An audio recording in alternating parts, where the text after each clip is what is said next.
Hi everybody, Marc Summers here. Welcome to Marc Summers Unwraps. Today we're going musical, and we're going to talk to two ladies from the group called Lucius. And we're going to find out what a collaboration is like. How difficult is it to stay together for 20 years and be so successful? By the way, it wasn't too difficult with these ladies. We've been singing together for 19 years now. So it was a long time before something really happened, but we just kept at it. We're going to talk about the value of working together as a team. The first song we sang was Happiness is a Warm Gun. Yeah. Which is, we have a recording of it, and it's Deep just in the about vault. the worst thing you've ever heard. What it's like to tour with Roger Waters. Roger walks in the door and he's just this tall, lanky, it's just presence with the piercing blue eyes, and he's just looking. And working with somebody's ex, is it easy or difficult? I think it's archaic to think, just because you don't have a romantic relationship, you have to lose that person from your life. Don't forget to like and subscribe to Marc Summers Unwraps. Music plays an integral part, I think, in everybody's life because if you get in the car and don't turn on the radio and listen to some music, or when you're making dinner, or just, taking a walk, sometimes I put on the ear pods and listen to music. So it can cheer you up. It can put you in a particular mood. But there's something magical about music to me. And it is new, and it takes time to break it in, to make it mine, but just don't give me up, and I won't let you down. Baby, I won't let you down. That beautiful song is by today's guests, the ladies who call themselves Lucius. And I'm going to read a little bit here. Lucius has been lauded by the New York Times for their luscious, luminous, lifting lullabies, praised by NPR for their charisma and charm, and described by Rolling Stone as the best band you may not have heard of yet. Billboard regarded Second Nature as full of lush production that's complemented by the chilling harmonies of Jess Wolfe and Holly Laessig.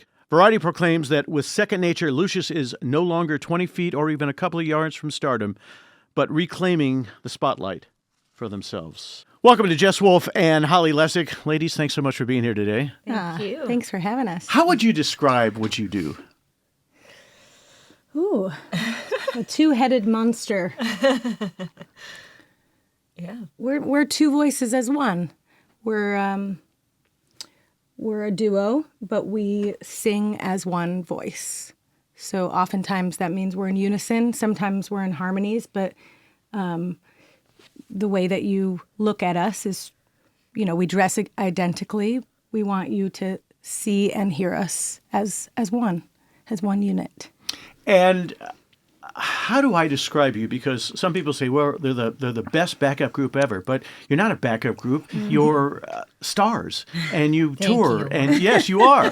And every time I hear it, you have such a distinct sound, and it stands out. And I'm nervous today. I'll tell you why. I've been doing this for 2 years, and we've had on Anthony Ramos, who's been on Broadway and doing every movie, and Al Roker and Guy Fieri. You're the first music group we've had on. Oh. And I love music, but I know nothing about it. And so forgive me for some of the stupidity of some of the questions I might ask, but I'm just curious, because I've been following you just because you're kind of a member of the family, because my daughter went to school with her.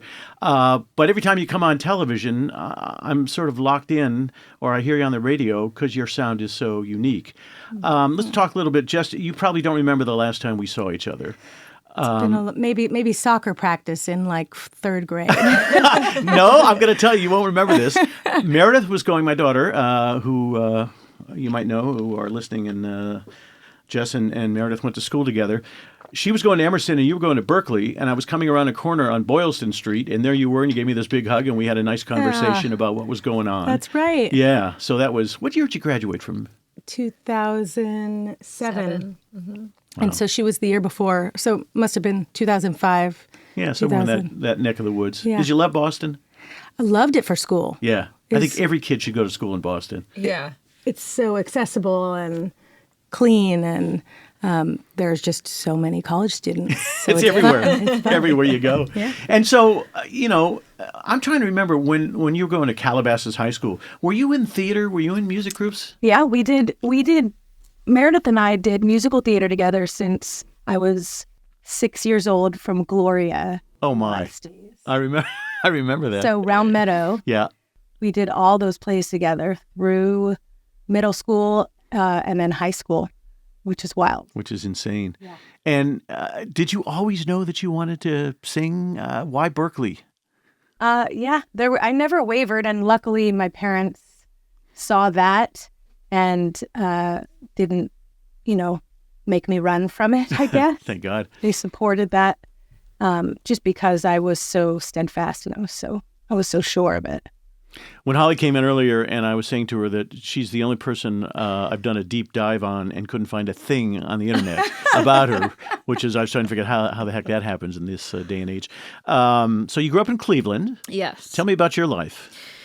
I grew up in Cleveland. Most of my family were visual artists. Some financially successful and others not, but all very supportive of the arts. So I was lucky with that, and similarly to Jess's parents, they were like, yeah, if you want to do music or something, that's what you do. Just go for it. Yeah. And so I kind of around junior high school decided I wanted to do music, and then got into singing, and I was like, that's what I want to do. I'm going to apply to Berklee. If I don't get in, I don't know, what I didn't have a plan B. That was my plan. So, luckily I got in. Was the Rock and Roll Hall of Fame up at some point? Yeah, I did do one field trip to Rock and Roll Hall of Fame in high school. That was it? Yeah. I've been there once or twice, and an interesting place. My goodness, the exhibits they have there are pretty cool. Yeah. So you both end up in Boston, early 2000s. Yeah. Tell me about the first time you met. I don't know if I remember the very first time we met. It was definitely in the dorms. Yeah. My first friend in college, Andrea, was Holly's roommate. Mm-hmm. So we had met in an orientation group, and we lived, one, I think I was one floor above you guys in the dorms. Yeah. Where were the dorms? Were they off Mass Ave? I'm trying to remember. Mass Ave and Boylston. Yeah. Oh, my gosh. I think they're much fancier now. Yeah. But they were fun. And so we ended up spending a lot of time together as a group. Mm-hmm. And there weren't many ladies at Berklee. Really? Yeah, I think it was like 30% female at the time. Yeah. That's interesting. And like 70% male guitar player. Yeah. Yeah. Which was fine with us. Yeah, that I'm sure. There was a theory. I was working on a project with Livingston Taylor over at Berklee. He was our teacher. And he was one of your teachers? Yeah. He's an interesting man, to say the least. Mm-hmm. Yeah. I could tell you stories off the air about about my experiences with Livingston. But there was a theory that if you went to Berklee, you never graduated. That you always found a job or found somebody who would take you out of the place before. Did both of you graduate? Technically, we walked. Yeah. Wait a minute, what's that mean? we both have credits remaining, and we're going to keep it that way because I think it Yeah, it's like a good luck charm somehow. That's interesting. So when did you decide to leave, and why did you decide to leave? we went for 4 years. Oh, yeah. I mean, I fulfilled my part of the deal, but one of my teachers spaced on like filling in, my credits. Really? Yeah. So I have, and so do you, right? Like a red binder you open it up and it says, "This is not an official document." That's what we walked Oh my with gosh. at graduation. And my teacher was like, "Oh, sorry about that. You can go to the bursar's office and sort it out." And I just never did. Never did It's it. like, whatever. Well, I've been doing this for 100 years. I've never been asked, did you go to college and did you graduate? Something tells me you guys were never asked that question either. No, right. So you decide to move to New York. What was the first time you sang, though, and knew that this thing was magical? Had to be at Berklee. It was at Berklee. Mm-hmm. We had a night over at my apartment on the Fenway, and we were drinking wine and hanging out and talking about our musical upbringings, and Holly and I got to talking and realized we had a lot of similar influences. Who did you like? I loved Roy Orbison and Sam Cooke, and I loved all the 60s rock and roll, and luckily my dad had real good taste in music. And what was your first concert you went to? Oh my gosh. You know what? It wasn't that cool. I think it was The Offspring. I don't even know who that is. Remember that song, Anna? And all the girls think you're pretty fly for a white guy. Oh my God! I know I'm going to get you to sing today, but that was fantastic. And Holly, what were your influences? I was a huge Bowie fan. I was really big into oldies. Like, I always listened to the oldies channel. That's something that we clicked over immediately, old school soul and rock and roll and that kind of thing. And I loved R&B, and I was singing jazz at school, and that kind of thing. But yeah, I was mostly where we connected was like, oh, we used to take long car rides with our dads and listen to the oldies and sing along and be, inspired by all these costumes and things that they used to do back in the day. Yeah. Do you remember the first song you sang together? Yeah. Yeah, so because of that, we thought, oh, wouldn't it be cool to do a girl group version of the White Album, but live. Oh, my. So we decided to get together the next day after this wine night, and we did. We met at Au Bon Pond and started learning the songs. The first song we sang was "Happiness Is a Warm Gun," Yeah. which is we have a recording of it, and it's Deep just in the about vault. the worst thing you've ever heard. But Why? oh, just the first time you try something. Yeah, trying to figure it out. But there was something that clicked that day. Like, we just felt, we're very different personalities, but there was a yin and yang thing going on. And it was very easy to work together. We were excited about it. We were diligent. And we just sort of figured that we both were fans of each other's voices. I'd heard Holly sing, and she had heard me. And together, something kind of magical happened when we were in the studio. And that was, we both wanted to sing lead, but we didn't want to just take turns singing lead. So in the studio, we decided, or maybe it just even happened by accident, right? We just started singing, and we were singing in unison because we were both singing the melody. And we listened back and we're like, oh, wow. It's sort of like Phil Spector or Elliott Smith, where there's these doubled vocals on the recordings, except we can do it live because there's two of us. Mm-hmm. And it was sort of our aha moment. Yeah. Very cool. Yeah. That, the purity of your voice, if that's the term that's proper for this, certain sounds stick out to me as magical. This will be a weird reference, you'll probably think, but Karen Carpenter to me was spectacular. Yeah. There has never been a voice before or after that Yeah. came close to that to me. Another Yeah. one is Cass Elliot. I loved Cass Elliott's voice. And there's a live recording of her in a nightclub in Chicago that I play over and over in the car because it's so Cass. And I think about you guys together in that same, genre of what you do is so different, so cool, that nobody can come close to, duplicating that sound. And I think that's what makes you guys stand out. So you moved to New York. And tell me about this place you move into that has a recording studio inside. We didn't know about it at the time. Yeah. I had found it on Craigslist. And actually, the week before, we had found another house on Craigslist, which we were very excited about, but that fell through. Yeah, So because we were trying to find a house for 9 musicians. Is that right?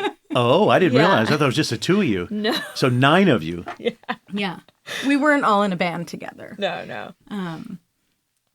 And so we show up at this house, and it looked interesting in the ad, except it was missing a lot of important elements, Such as? such as a grand Steinway piano in the living room, a recording studio in the basement with like 5,000 records that were just left behind by this family who we eventually found out, the Bromley family, Buster Bromley and Faye Bromley. They had a music school in Ditmas Park, Brooklyn. And just left? They passed. Oh, they did? Yeah. And there were no relatives to sort of... No. Pick up from well, there? I think the relatives sold it. I mean, it was a massive house, Yeah. 4 stories, including the basement, and a lot of upkeep. And they sold it to these Turkish brothers who rented it out to us. And what was your rent back then? Do you remember? Oh God, I don't know, maybe like, I feel like it was like 2,800 or something. But it was divided by The 9 whole people, so house, was it? no, I think it was like $4,000 for the entire house. But there was 9 people. yeah, so you divide that, so it's not bad. Yeah. No, I think my room was the most expensive, and I think my rent was like $750 Yeah. a month. Yeah. God, And did wouldn't all that the be nice? yeah, think about those days. And so did all the recording equipment work? No, not really. And we had to put a lot of time and care into it. There was mold, and there was all sorts of, Yeah. it had been left unattended for a long time. Yeah. Vermin? Yeah. It's New York, of course. It New was, York.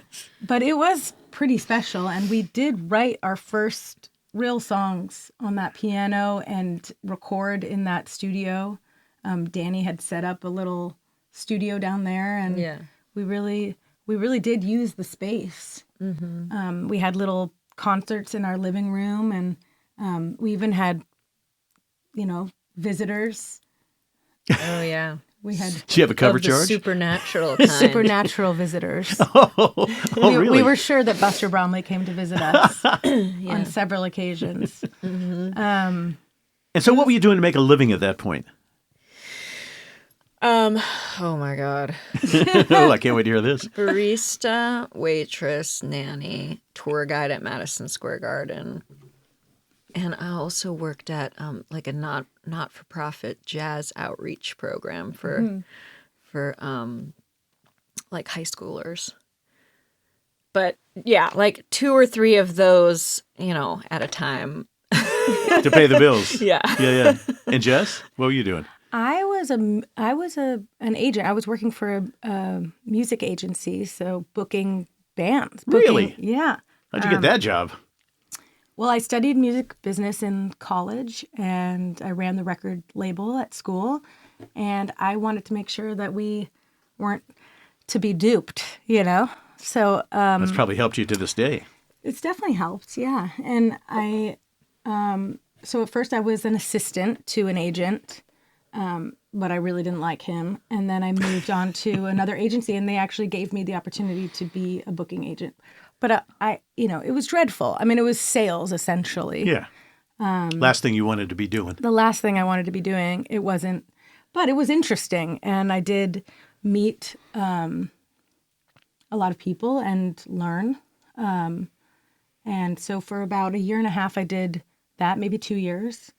And then meanwhile, every Wednesday night we were doing open mics. I was driving to work while Holly would sign up. Yeah. Because you had to sign up early in the day to get a good slot. So you're in Manhattan now going to different Monday night clubs? Actually, the open mic was in Brooklyn at Yeah, this place called Park Bar Slope. 4. Rest in peace. It is no longer there. But Nothing is. yeah. Yeah. I was just back in New York recently. Since COVID, all the places I used to hang out don't exist anymore. It's very Yeah. depressing. Part of the reason this podcast started was the theory that people watch a movie or go to a Broadway show or a concert and they go, boy, those are the luckiest people in the world. And you go, no, you have no idea how much time they put in before they got to that point. And the story you're telling is exactly that. You got to be willing to do all the other stuff, but not lose the passion. Yeah. How did you not lose your passion? I think having each other probably, because I think we definitely had lulls, both of us, at different times. So then you have the other person to be like, get up, we're writing today, or whatever, when you would have probably just, not. Yeah. So I think that's been Yeah. really helpful, because it is hard to be a solo artist and like maintain, that kind of motivation through all that stuff. So I think that was a big part of it, Yeah. Did you ever get depressed? I used to get depressed I was, I'm trying to do stand-up comedy, which was depressing enough. But, to go out there and bomb 3 nights in a row and hoping that the club owner was going to let you come back. And I came out here saying, I'm not going to take a job outside of show business. And I never did. The worst job I ever took, I was a disc jockey at a place called, do you remember restaurants called the Hungry Tiger out here? I was a disc jockey at a Hungry Tiger restaurant in the marina, and I wanted to shoot myself because it's not really what I wanted to do, but it was as close to not being in show business as I wanted to get. And so was the first big break South by Southwest? Is that the thing that kind of made it happen? I think Tiny Desk maybe was the first time that we saw a real shift in our career. Like we were on the road and people were showing up to our shows who weren't our friends or our family members. And So tell me, what is Tiny Desk? I don't know about Tiny that. Desk Concert is All Songs Considered, Bob Boilen, NPR. It's a very famous now, what do you call it? Like sessions. Online sessions. Where an artist or a band goes to Bob Boilen's desk and performs stripped down at the desk, and it's become like a huge sensation, actually. Was this in New York? It was in DC. And how'd you get that? Somebody had sent our EP to Bob, and he heard "Don't Just Sit There." That was the first song I think he connected to, and then he invited us to come and do the session, and we knew it was a big opportunity. And after that, we really when they posted it, we had like 1 million views in the first couple weeks or something. Yeah. And Did the phone start to ring then? just people showing up to our shows. I mean, really like a significant difference. Yeah. And that was maybe a month before South by. Right. And we didn't have a label. We had an agent and we had a manager. We didn't have a label yet. We didn't have publishing yet. And all of that changed at South by. It was just all of the, things. It was just in the air for us, I think. Yeah. We were ready for it. That appearance that got you to South by Southwest? Somebody heard it? No, we were going to South by Southwest. Before? But I think just, You must have had a good agent who was able to book that. yeah, it was our agent, our manager, and I don't know. Being ready for the moment, Yeah. I think, is a huge. We were just we had worked so hard for so long. We had already. We've been singing together for 19 years now, so Wow. it was a long time before something really happened. But we just kept at it. We wanted to make sure we were developing something that was uniquely our own, the thing that stands out, the thing that sets you apart, and we wanted to make sure that when the time would come that we had a big opportunity, that we were ready to take it. And I think that is what happened. Being at the right place at the right time is key, but being prepared to be in the right place at the right time, because you can blow it by going in one of those things and dying. Yeah. And then, there's not many second chances in this industry. Right. The word gets out and it's, have a nice life. Yeah. So you do South by Southwest, and then what happens? I remember St. David's Cathedral. Yeah. Which was a big, I can't remember who put on that showcase, but Yeah. it's this beautiful cathedral in Austin. And we got in there and you can just feel the magic of a space and a time. And we performed our set and you could hear a pin drop. And at the end of our set, we had a standing ovation and we got the record deal and the publishing deal that day. Yeah. Wow. So it did feel like it came to one moment, but again, being ready for it, and also, it was all the other things preparing you for that time. Yeah. But you were willing to put in the time, and you developed your act. Yeah, and if you really want it, and you kind of have to make the decision, like there's no other way, you have to do this, then you have to put in everything, because someone's always willing to work harder. It doesn't matter if they're more talented or less talented, actually. Talent almost has nothing to do with it. You know? Yeah. It's the people who, I remember talking to somebody in the industry at one point, and he said he knows so many talented people who never get arrested because they figured, well, I'm so talented, they should just come to me. But it's the people who work harder and stay focused and don't give up that seem to be more successful. Absolutely. I mean, it's just... And then when you have both working at the same time, it can be, stratospheric. Oh, yeah. Yeah, yeah. So tell me about Roger Waters. I got to hear this. What do you want Which to part? know? Well, yeah, I mean, all of it, because, did your head explode when he came over and said, you want to go and do this with me, or what? He was an icon then, big time, for 30 years. Yeah. Well, we first got asked to, he was doing a Newport set, like a secret Newport set, and My Morning Jacket was going to be his backing band. So they were going to do their set, and then they were going to bring him out at the end. And So we got asked to do, would you be interested in singing backgrounds for this Newport gig? And we're like, yeah, well, we'd love to. So we went to Newport, and they had set up a rehearsal the day before. Yep. And we had learned, Jim James from My Morning Jacket had told us, like, oh, well, I've been in touch with him and you should at least learn, these couple of songs. So we learned the songs that Jim thought that we should learn. And we got to rehearsal, and Roger walks in the door, and he's just this tall, lanky, it's just presence with the piercing blue eyes, and he's just looking. Yeah, he looks like a pirate. Yeah, He does? And he's very intimidating. yeah. Just because of his size or just because of his... All of it. All of it, huh? Yeah. Wow. His look, his voice, his demeanor. Yeah. And I think the first thing he said to us was about our Go Home video. Mm-hmm.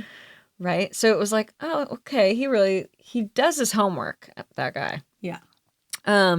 So he had complimented us on one of our videos for one of our music videos. And then, rehearsal continues on, and we're singing our songs, going along with the set list. And we were on like the first couple of songs. And then a song comes along that we're not singing on, that at least we thought. So we sat down, and the song continues, and they're playing, and I guess he was anticipating we were going to be, singing at this one point, and we don't. And he looks up at us, and we're just sitting there like, what's happening?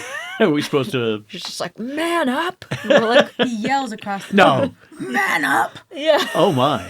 And we're like, and Jim, Yeah, he's like, oh, this isn't one of the ones they were singing on.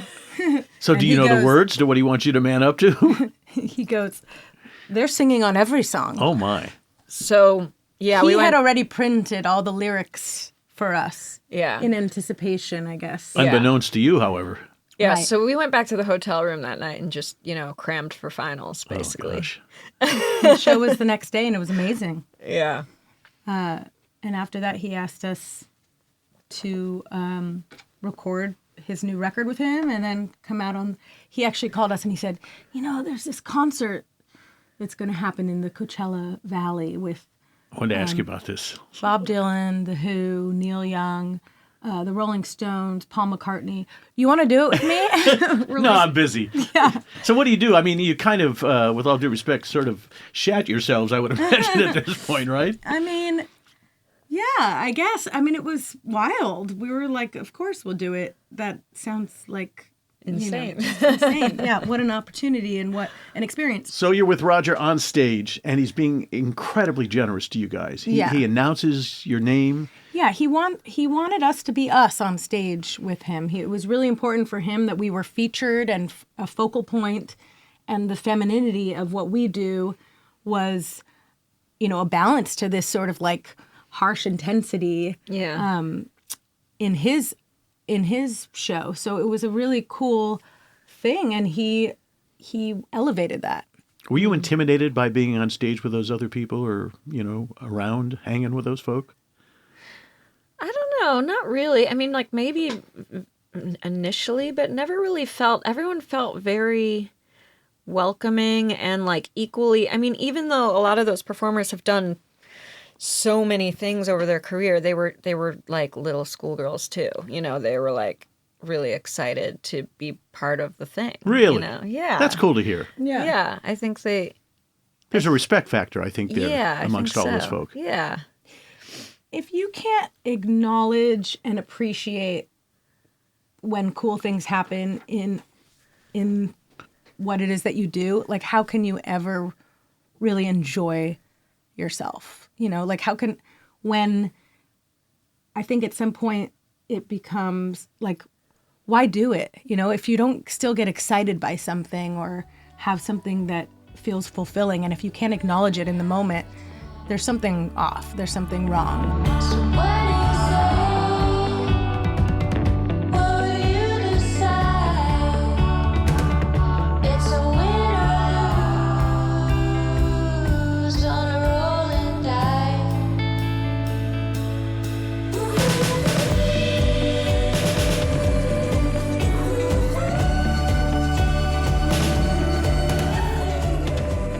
Is there anybody you think who would intimidate you ladies in any way, shape, or form? Somebody you haven't met yet who you say, oh my God, if I was on stage with them, that would be insane? For me, I feel like it'd be Sade because she's just so cool. It's like, how is she so cool? I don't know. So I always loved her growing up, and she'd be one that I'd be afraid to meet because I'd be like, you're too cool for me. Yeah. Yeah. Jess, anybody that I think stands Kate up? Bush, because she's such an anomaly, and you never know what you're going to get. And I would want to impress her, you know. As a vocalist, I'd want to impress her, and she'd be hard to impress. Yeah. Interesting. But we, you know, I think because we've had so many opportunities to sing with different types of artists and of all levels, and we've sort of, it gets less scary. You know, you realize that you're a part of that world, and you know, you're no different really, other than level of fame maybe. And But it's good that you still can get excied. I mean, do you excited, get for nervous when sure. you go out and perform still? Yeah. Because I still do. And I yeah. think that's key. Yeah. And new opportunities that you put yourself in kind of make my body tingle and go, why am I even putting myself in this position? But if you don't, what's the point of doing any of this? You know, Yeah. absolutely. That's crazy. So I did a music video with Good Charlotte called Last Night, and Oh my gosh. it was crazy. And I'd never done a music video before, and I had no idea how crazy, intense, difficult, how many takes. I mean, the whole thing was the craziest couple of days of my life. I watched. I'm trying to think the Turn It Around video. How long did it take to shoot that? One day, I think. That's it. Yeah, or maybe Seriously. two. Maybe two. Yeah. Yeah. So a director is hired, a producer's hired. Do they come to you and say, here's the concept, this is what we want to do, and you guys yes, no, or this is fine, but let's change that? How does it work? Yeah, a lot of times you'll send out a song to a bunch of directors, and they'll sort of audition their idea, you know. Yeah, and for you'll narrow it down and get a couple of proper treatments and then see which one. But we've always, you know, been pretty collaborative with like for that video, we worked with a woman, Mimi Cave, who did a couple of videos for us, and she's awesome. And we were always sending things back and forth. And she had done that Tune Yards video, yeah, and that's how we had heard about her. yeah. So you see her do some other work and you go, ooh, that's who we need to work with? Oh, yeah. I got it. Wildly creative. And, Yeah. I mean, the editing is key, but you got to have it. You know, they always say, we'll fix it in post. Well, unless you get in the studio, there's Right. nothing to fix. So Yeah. you got to make sure you get it when it's there. What's it cost to shoot one of those videos? Oh, my gosh. Well, just like anything, you can spend endlessly. Yeah. I feel like we had 25 grand to shoot that thing. yeah. Less than I thought. I would have thought it would have been more than that. Yeah, no, not. It was that at the time, and you know, at the time, a music video could really Change your life. change your life. Yeah, back when MTV days would launch artists, that was one thing. But even today, I think if you get the right one, it can If make you a get the difference. right one, but it's definitely less. Yeah. Because the visibility isn't there Visi- anymore. Well, Yeah. yeah, there's just so much saturation. Yeah. It's almost like. Yeah. Yeah, there used to be 3 networks, and now there's Right. 147 channels I've never heard of. And now so. people Yeah. want 10 seconds of something. Yes, yeah, the attention span is minor. I had this theory, you know, my wife Alice, and she only wants to hear albums that are in the studio. I prefer to get live because when you go to a concert, it's so much better than listening to it on your CD at home or however you listen to your music these days. I watched so much about you guys the last couple of days. The KEXP live performance video was just amazing. The sound was just insane. Were you pleased with that performance? Oh yeah, Yeah. that was really an Yeah. exciting time, and they do a beautiful job of covering visually and audio, of capturing something that's Yeah. like, you know, on the pulse. Yeah. And that's hard because a lot of times when you're like a live concert and stuff is so wonderful there in the moment with like the way that the acoustics work in the room, and it does not always translate, you Yep. know, directly to tape, Yeah. so to speak. So No, it worked well. And for those of you watching and listening now who know Lucius, that's one thing. But if you don't and you're just getting familiarized, go on line KEXP Live Performance. Wow. It will introduce you to these ladies and your head will explode. Let's talk about how the look happened. Which look? Yeah, well, yeah. I mean, it's changed throughout the years. Yeah. From the blonde. Well, originally, have there always been wigs? No, it wasn't always wigs. No. It started off as natural hair, but same haircut. Yeah. And then it moved to bleach blonde bob. Which was a cool look, I thought. Oh, yeah. We loved it. And then we ruined our hair. Yeah. Did you Not really? maintainable. Yeah, because we were touring so much. It's a lot of upkeep. And we were in Europe and we're like, gosh, we really need to do our hair. Why don't we try doing it ourselves? Yeah. How hard could it be? Big mistake, huh? Big mistake. And after that tour, we realized we were going to have to. We basically shaved half of our hair and colored it whatever color it would take, which was red. That was the only color. Yeah. That was the only color that would really stick. Yeah. And were you doing it by yourself Bright still at this red. point? No. we learned our lesson at least. And then after that, we actually went bleach again.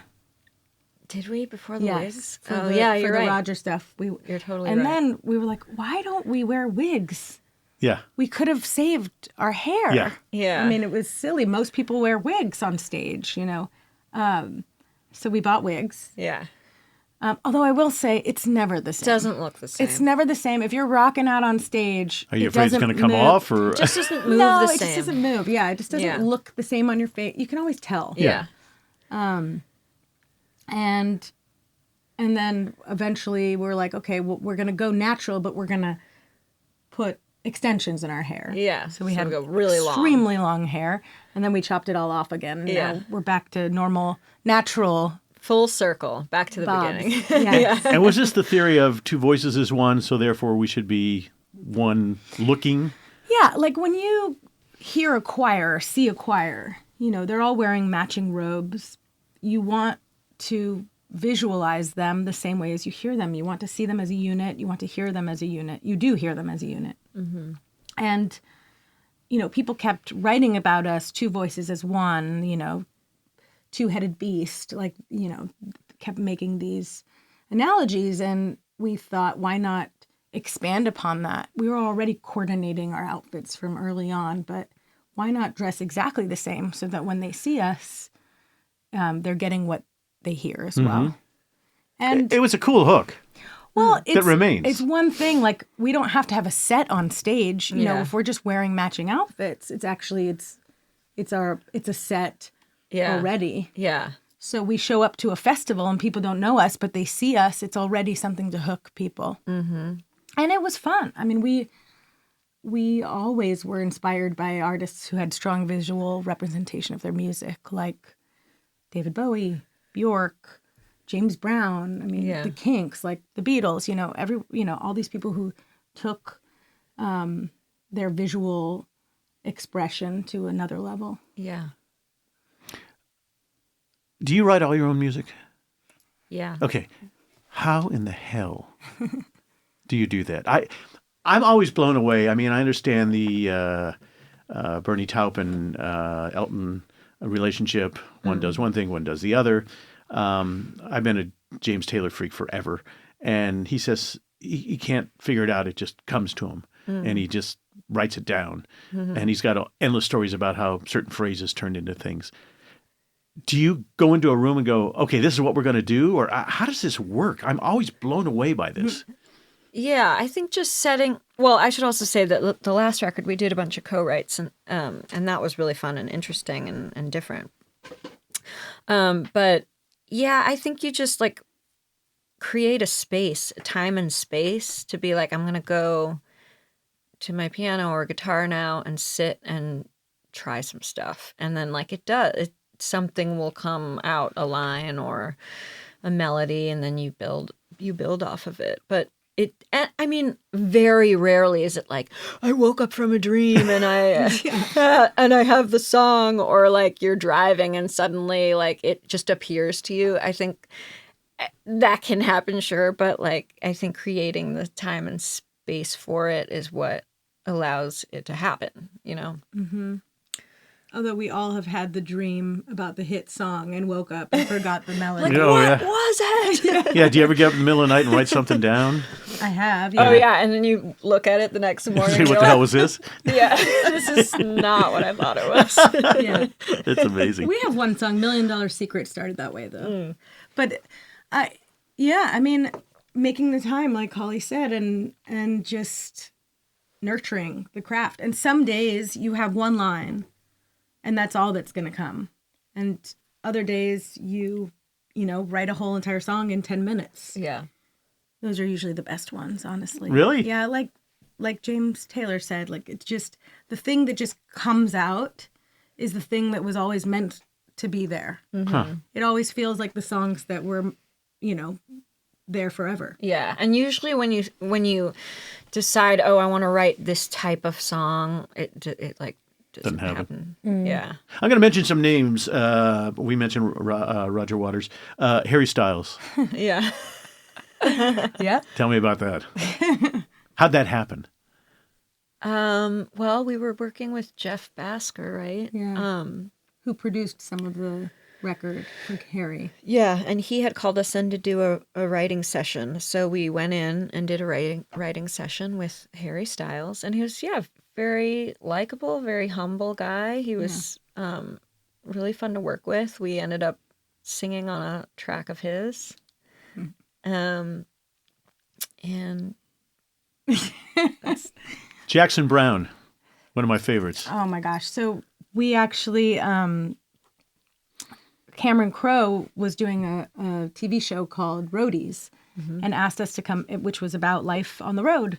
And he had a bunch of different musicians and bands come and guest star on the show, including us and Jackson. And we were in one episode.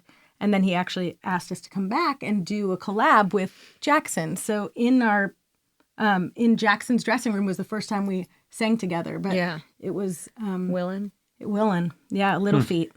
And Cameron really was the one that made that happen. And from there, we went on tour with Jackson. He's just the loveliest. Oh, you went on tour with him? I didn't realize that. Yeah. Wow, that must have been fantastic. It was awesome. Yeah. He sounds exactly the same today as he always has He to does. me. Yeah. And he's so lovely. Yeah. And he really nurtures relationships with artists who are, younger artists. He really supports. He shows up. We've had shows that he comes out to sing with us and Love hearing that. with the Watson family, and he's just awesome. Way cool. Yeah. Mavis Staples, you got to tell me about that. Holy mackerel. Newport Folk Festival. Yeah.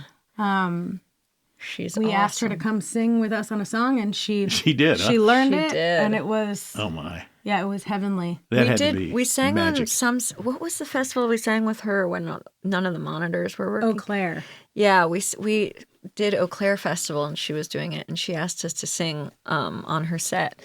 So we were side stage, and she's playing her set, and then it's our turn to go up, and she calls us over, and she whispers to us, "None of the monitors are working, so just pretend it's a backyard barbecue."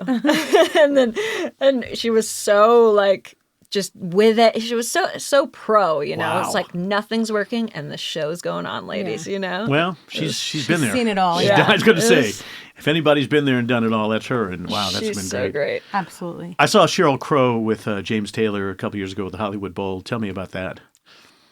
Oh, she's just the absolute coolest.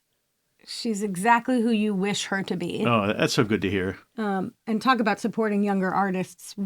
She had a duets record that she asked us to be a part of, and we came and sang at her home studio, and then she said, anytime you want to come and stay with me and use the studio and write or record or whatever, my house is your house.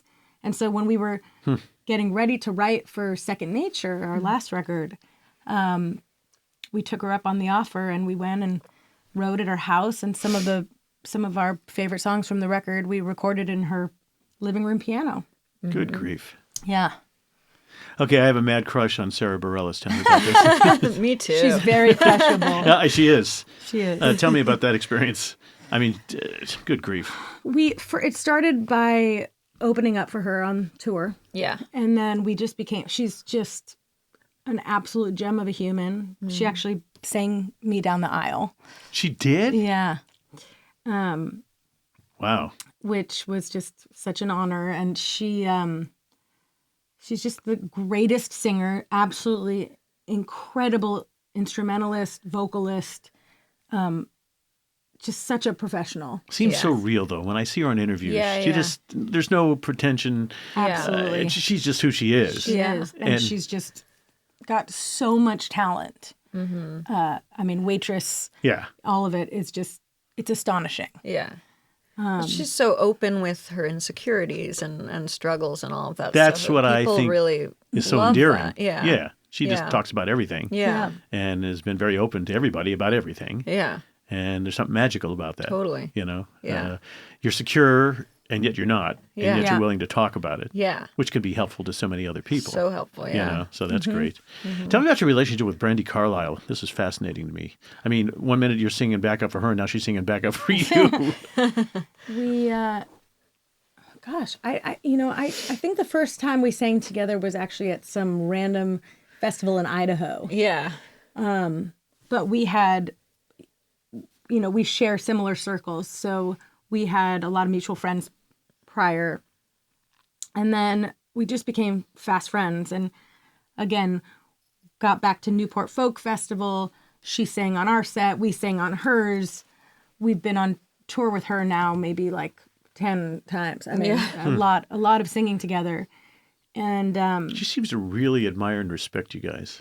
she's just she is such a community leader, and everything is about community to her. And we're just lucky that she's always welcomed us in her inner circle and has wanted us to be a part of everything she does. And that includes, her, when she took on the most challenging task of doing the Blue album at Disney Hall. Yeah.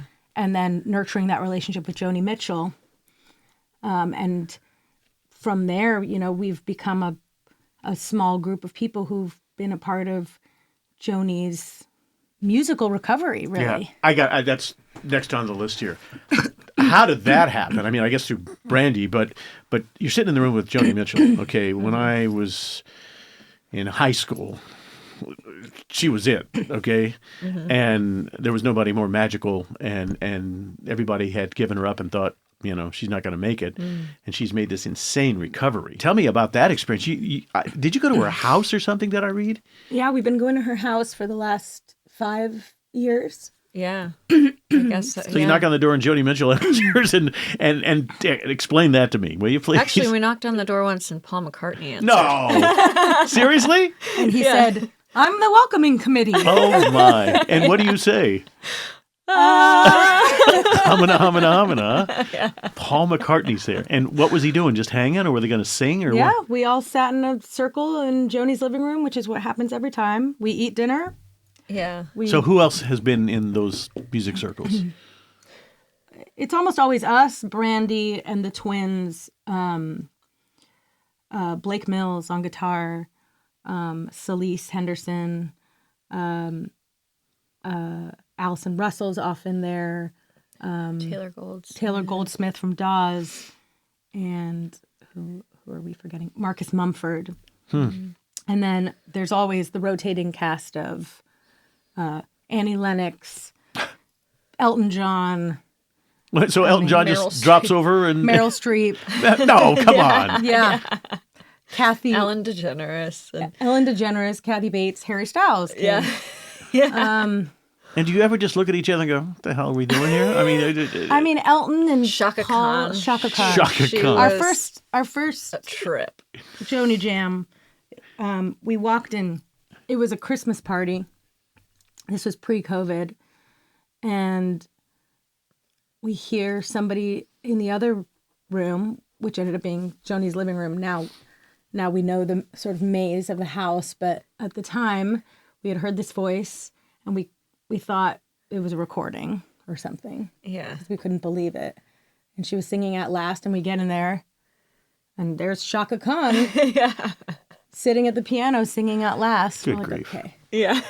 Next time you do one of these, call me. I'll drop off a pizza because I just, that's Yeah. just crazy to sit there. And she's Yeah. doing all right, huh? I mean, her health seems to be back to normal. She's just so sharp. She remembers everything. Really? I mean, I can't, to such a level of detail that is astounding. Both her and Roger Waters have like the most insane memories of anybody I've ever met in my life. Based on all the drugs that were happening back in that era, I'm surprised I can remember their names, but that's fascinating. So it's just, it's astounding. Yeah. So she remembers just the most wonderful details of like random stories. Yeah, I just want to sit and listen to those people because what they have in their head, unless somebody's writing it down or taping it, it's not going to get passed on unless you guys listen and say, I was at Joni's house one day and she told me this story. Yeah.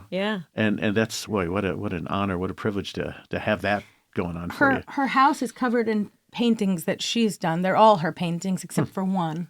And she remembers if you ask her, hundreds of paintings. Yeah. Even the murals on the wall she's painted. Mm-hmm. And she remembers every story at such a length for every painting. It is like a photograph, She considers herself a painter first, actually. So Really? Yeah. Music business is so insane.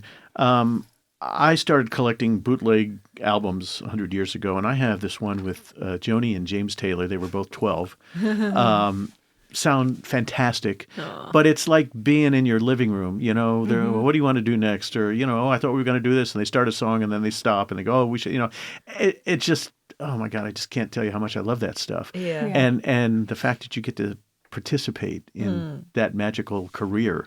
Wow. There's not many people I could imagine And who just on such a human level, like somebody going through, brain aneurysm and finding their voice again. Yeah.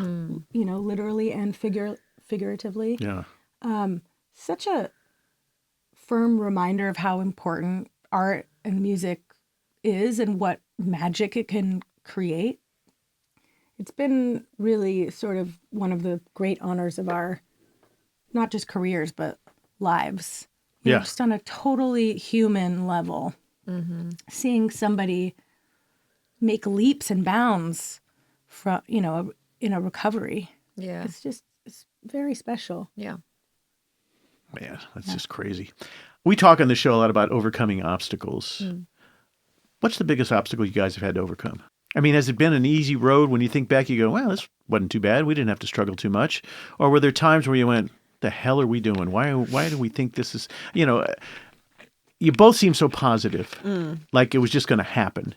And it was, you were waiting for the person in the right place, the right time to find you and say, oh, these are the ladies that need to go to the next step. So were there ever any times where you just went, oh God, this just sucks. We got to do something else?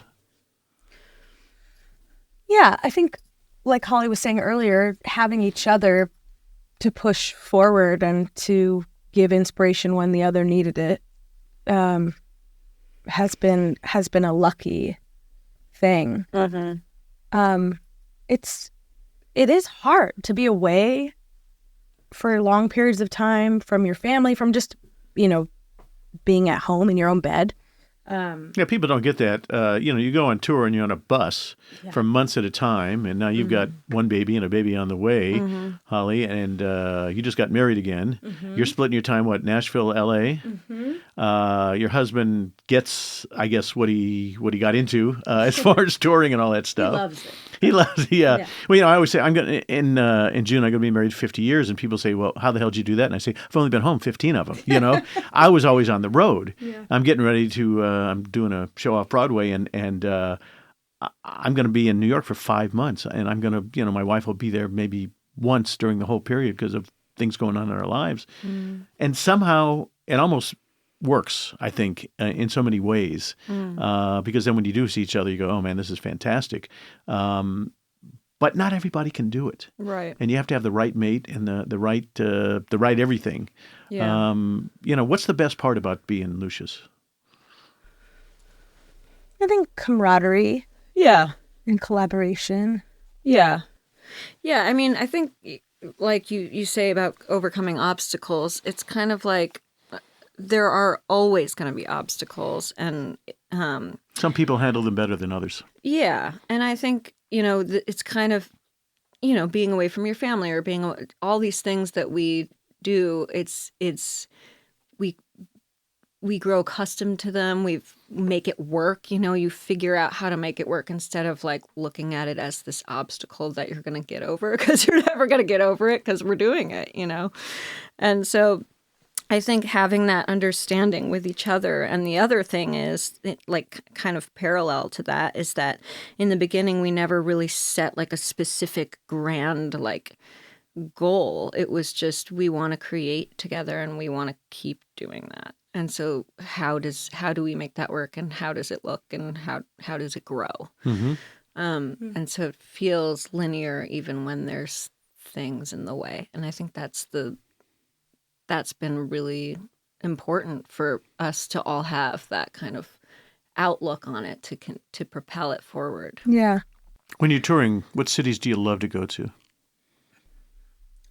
Well, sometimes hometown is the best. Yeah, not that often, unfortunately. I mean, when you do overseas, I mean, are there certain audiences in certain countries that are better than others, or? Well, on the Pink Floyd run, being in South and Central America is absolutely insane and fun. People are so passionate. They're not spoiled like we are in the U.S., in terms of, like, they don't get, in LA, you can see a different concert every single night. Every night. And if you don't get it tonight, 3 weeks later, they'll be back. Exactly. So people wait, years to see one show, and you can see it in their faces. You can feel it. And that's really exciting and beautiful. But I think just, there's one thing, going somewhere new is so exciting because you get to experience a culture and food and the pulse of a different place. And then also just returning to some place and seeing familiar faces is equally rewarding, and if not more rewarding. Is there a place you haven't performed that you'd like to perform? I mean, have you done Red Rocks or something? We want to go to Japan. Yeah. Oh, really? We haven't been to Asia at all. Yeah. Yeah. So that would be really cool. Very cool. Yeah. It'll happen. Yeah. It will happen. Yeah. So, don't have to answer this question. You can or you don't have to. Married to the drummer, got a divorce, still in the band. Easy, hard, doesn't make any All of difference? it. No, it was, I mean, it's wonderful. Danny's such an amazing talent and was a big part of our sound, especially when we started recording a real record. He was just such an enabler and helpful in creating something cohesive, and has been an important figure in the band, since the two of us wanted to have a full band. And also it's been challenging to go through such a difficult thing as divorce, in when you share your work and life, when everything's sort of intertwined. But I think actually the blessing of COVID was that we couldn't tour. So we needed that time off, and we were given that time to really have space and reflect and actually sort of dive into healing, And so because of that, we were able to come back together as a creative unit and it be okay. Very grown-up thing to do. Not everybody can do it. No, but you have to want it. But if you want it, you can do it. Yeah. I absolutely. think, I think it's archaic to think like just because you don't have a romantic relationship, you have to lose that person from your life. Right. Like, what? Why? Yeah. I mean, you don't have to. It was not a nasty relationship. It just got to a point where we weren't communicating in the same way that you initially did. We weren't meant to be married, Yeah. We're meant to be collaborators in another way. And luckily we have partners who are supportive of that. And it's actually great. My husband and Danny get along really well. Which is cool. So cool. So you get married, and who else was at this wedding who sang you down Holly. the aisle? Good God. And my godson. Emily King. Emily King sang, and Nathaniel Rateliff sang our first dance. Louis Cato. Who else? Oh, a lot Must of have been fun. a lot of music. Yeah, I so bet fun. It must have been So unbelievable. fun. It was. Yeah. But Paul McCartney wasn't there to welcome. No Paul Nobody came. McCartney. I invited him, but I never heard He back. didn't show up. So the tour leaves momentarily. Are you booked for the whole year? Are you taking time off? You're having a baby. When's the baby due? May Okay, 22nd. so you'll be taking that time off. Yes. And then how much downtime? So you'll go till maybe April on this tour? Exactly. Yeah. And then we'll have a baby and then back next Back at year, it end of next the year, yeah. fourth quarter, something like Yeah. that. Figure it out. Yeah. A couple months later, Yeah. Best part about being Lucius is? I think being able to evolve as a human, as an artist, with somebody else by your side, and being able to do what you love and make a career of it, Yeah. and make your own guideline for what that means and what that looks like. I always say I've never worked a day in my life because I'm doing exactly what I wanted to do. And I always feel sorry for the person who gets up and goes, oh, God, I got to go do this today. I've never felt that way, and obviously you don't feel that way. I mean, there's days. We all have it. Or you have an audience that sucks, and you go, was it me? Was it them? Yeah. Back when I was doing stand-up, you'd work the Comedy Store, and it would be a night on a Tuesday that was just fantastic, and you'd be all excited, and you go Wednesday night at 10 o'clock, and you bombed, and you go, what the hell? Yeah. Did all those people come together and suck together, or was it me? I mean, you question all that stuff. Yeah. You ever done a show where you said, oh, that we weren't good that night? Or Oh, Yes. Yeah. Really? Yeah. Oh yeah, Yeah. Lisbon, Portugal. Oh my God. Worst show of our lives. because history. Oh God, Well, the sound was all off. All the sound check. There was no sound check, right? Because they were couldn't like, get things wired correctly. no sound It check. was a festival, so there was no real sound check to begin with, and on top of it, they didn't know what they were doing. So and we knew that there were other, cool bands like out there hearing this, just like complete train yeah, the wreck. National And it was just all like, on the side of the side stage. It was watching our awful. set. It was so bad that somebody on Facebook after the fact said that it was like the most terrible show. Remember, someone Really? like commented like that was a terrible show. We were just like, Sometimes it's out well, of your there control, it is, though. confirmed. Because It was the worst show of our careers. Yeah, you knew right away because as soon as I said it, you went Oh to yeah. that. Oh yeah. Amazing. I mean, at least it was. we got some really good seafood after though. Yeah, they have good seafood in. Oh yeah, in Lisbon. Ramiro's. Yeah. Have you been to Lisbon? Yes, I have. They use a lot of passion fruit there as well, which I love. But the fish there was Oh my pretty gosh, remarkable. so good.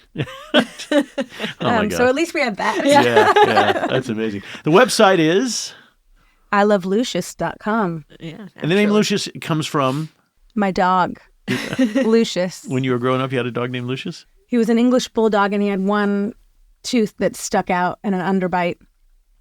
And he could open and close doors with his paws, but then he would run into walls. So he was sort of an anomaly, and we liked the humor of it.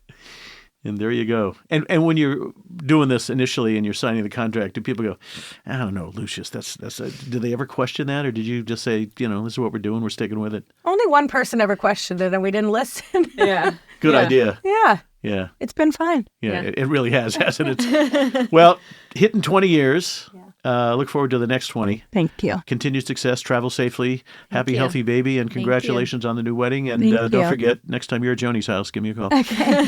We've been talking to Lucius, been dropping in music along the way. You get a chance to see him live, please do. You'll love it. Back next week with more Marc Summers Unwraps. Thanks for listening. Marc Summers Unwraps is a production of Believe Limited, created by me, Marc Summers, and Jessica Richmond. Produced by Keith Korneluk and Jessica Richmond. Executive produced by Patrick James Lynch and Ryan Gielen. Post-production support from Joshua Sterling Bragg and Believe Limited. Don't forget to subscribe or follow the show on your favorite podcast player. And if you really love it, why don't you leave us a rating and a review? Thanks for listening, and we'll see you next time on Marc Summers Unwraps.